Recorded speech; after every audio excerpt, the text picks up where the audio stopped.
Good evening and thank you for joining us for KREM 2 News 10 at 10, where we give you more news in less time. That address was broadcast live at 5 o'clock tonight, and it came just one day after President Biden's visit to Israel. CBS News correspondent Tina Kraus reports from Tel Aviv. President Biden delivered a rare primetime Oval Office address focusing on the wars in Israel and Ukraine. The assault on Israel echoes nearly 20 months of war, tragedy, and brutality inflicted on the people of Ukraine. Making sure Israel and Ukraine succeed is vital for America's national security.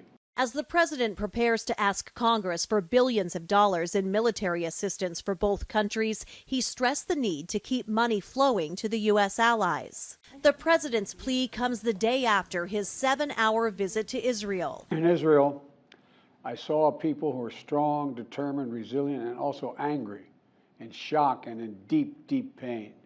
In Tel Aviv Thursday, sirens wailed, warning again of incoming rockets from Gaza. The fate of more than 200 hostages forced into Gaza during Hamas's October 7th attack remains uncertain. 30 children are among those kidnapped. As I told the families of Americans being held captive by Hamas, we're pursuing every avenue to bring their loved ones home. Inside Gaza, water, food, fuel, and medicine are running dangerously low, with the coastal enclave cut off from deliveries. I'm calling for an immediate humanitarian ceasefire for nearly 2 weeks. On Egypt's side of the border, trucks carrying aid to civilians could start to move soon after the U.S. helped broker a deal to allow 20 trucks to cross into Gaza.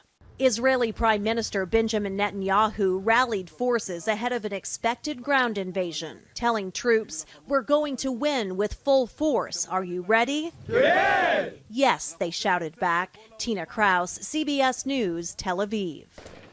New tonight, a Sandpoint City Council member announced his resignation suddenly at last night's meeting. According to our news partners at the Coeur d'Alene Press, Andy Grout received serious backlash over the council's decision to allow a pickleball court in Travers Park. The family of Frank Travers, the park's namesake, made an emotional plea to the city to leave the park as it is. During the announcement, Grout said he was sorry for the decision and that he, quote, deeply loves and respects the Travers family. Also new tonight, the Washington Department of Corrections, which operates 12 prisons across the state, is pledging to cut down on the use of solitary confinement. KREM 2's Kyle Simchuk explains why and how soon the changes could happen. Kyle? Well, yeah, this wouldn't happen overnight, and it would cost a few $100 million to implement. However, the DOC says the current practice is doing more harm than good. When I first came in, I started hearing voices. And you're just sitting there counting the bricks, thinking. It starts out slow, but then, as the boredom sets in and the monotony sets in, then they just start losing it. Those are the voices of former state prisoners who know exactly what it's like to be locked in solitary confinement. It tears you apart, and if you're not strong, it will actually destroy you. They're included in a new video put out by the State Department of Corrections, which is pledging to reduce the use of solitary confinement by 90% over the next 5 years. The time for change is clearly at our doorstep. A snapshot on January 1st of this year showed 5% of state prisoners were living in solitary confinement. The practice has traditionally been used to protect violent inmates from themselves and to keep other prisoners and guards safe. But the DOC says in most cases, the isolation is doing more harm than good.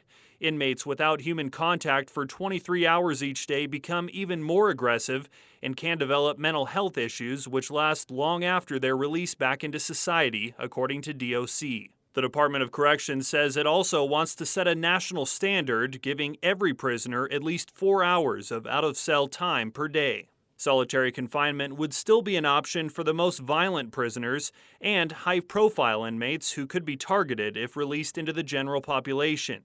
The plan comes with a price tag, an estimated $228 million to implement solitary confinement reform over the next 5 years. The Department of Corrections said it will proceed when funding is secured during the next legislative session. And the DOC says it would have to improve training and staff ratios to make this reform a reality, as well as modify certain areas of state prisons. In the studio, Kyle Simchuk, KREM 2 News. All right, Kyle, thank you very much. Switching gears to talk weather now. We saw a lot of sunshine today, even possible record-breaking temperatures.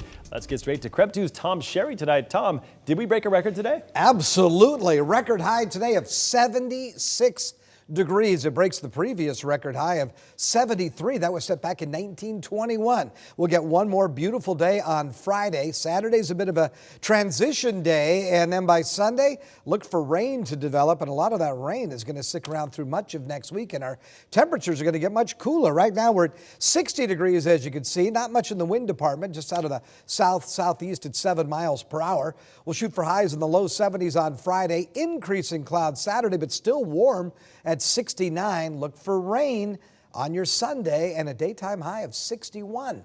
Checking your 10-day forecast coming up in just about 10 minutes. Sounds good, Tom. We'll check back in with you later in the broadcast.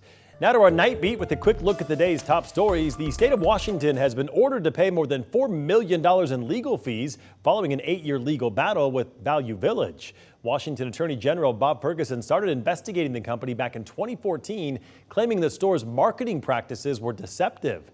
After the chain declined to pay millions of dollars to settle the investigation, Ferguson sued.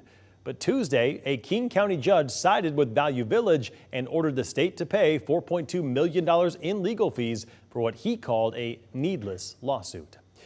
18 Spokane credit unions spent the day renovating the inside and the outside of Thrive International. They also donated essential home and cleaning supplies to families seeking refuge at Thrive.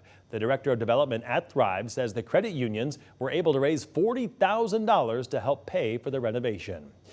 The Spokane County Sheriff's Office held a ribbon-cutting ceremony for a new training center and gun range in Medical Lake this afternoon.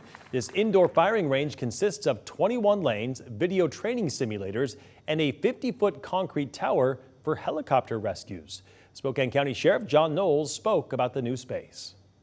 This is a state-of-the-art facility that we can use to deliver the top level of police training and training for the men and women of our armed services. Hundreds of people attended the event today, including the Spokane County Board of Commissioners, sheriff's deputies, and members of the Fairchild Air Force Base leadership team.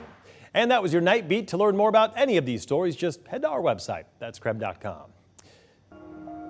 In our ongoing Boomtown series, we are tracking all the growth in the Inland Northwest, and right now a new neighborhood with an estimated 1,400 homes is being developed in Mead. It is called Mead Works, and it's set to be developed by Greenstone Properties. Some people online are already calling it Kendall Yards 2.0, but the developer said there will be some key differences. We want it to be a walkable, mixed-use community. It's not going to necessarily see as many 4- and 5-story buildings. You'll tend to see more 2- and 3-story buildings, and that will just cut the density down a little bit. Greenstone's goal is to begin construction of the homes in 2024 with the potential for more people to move in 2025.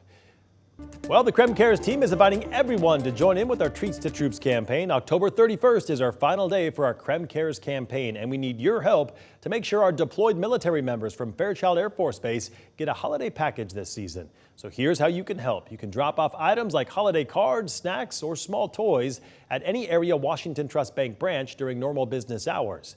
For more information, just text us the word TREATS to 509-448-2000, and we'll send that right to your phone.